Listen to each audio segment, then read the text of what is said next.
Hello అండి, అందరికీ నమస్కారం. బప్పా సాయి డివైన్ భక్తి ఛానల్కి స్వాగతం, సుస్వాగతం అండి. అయితే ఈ నవరాత్రుల్లోని 9వ రోజు సిద్ధిదాత్రి అమ్మవారిని పూజిస్తారనమాట.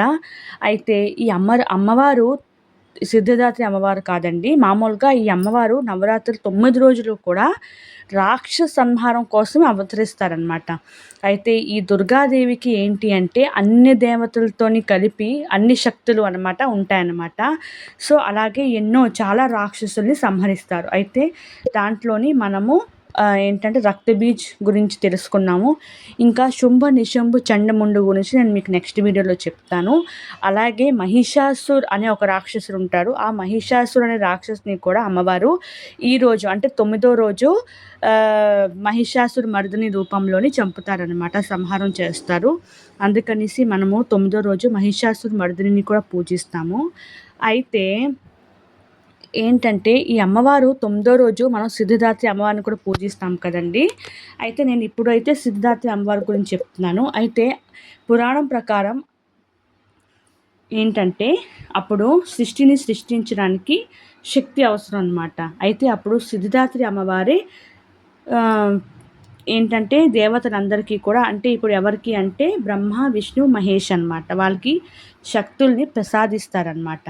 అయితే దాంట్లోని అష్టసిద్ధులు ఉంటాయన్నమాట. అయితే అష్టసిద్ధులు ఏంటి అంటే అణిమ, మహిమ, గరిమ, లఘిమ, ప్రాప్తి, ప్రకామ్య, ఇషిత్వ, ఇంకా వశిత్వ, ఇవి 8 సిద్ధులు అనమాట. అవి కూడా ఏంటి అంటే ఈ మన మార్కండేయ పురాణం ప్రకారం 8 సిద్ధులు ఉంటాయి.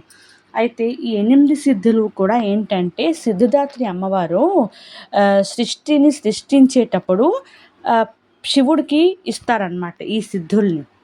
అయితే అందుకనేసే శివుడు ఏంటంటే పార్వతీదేవికి తన అర్ధభాగం అనేది ఇస్తారు.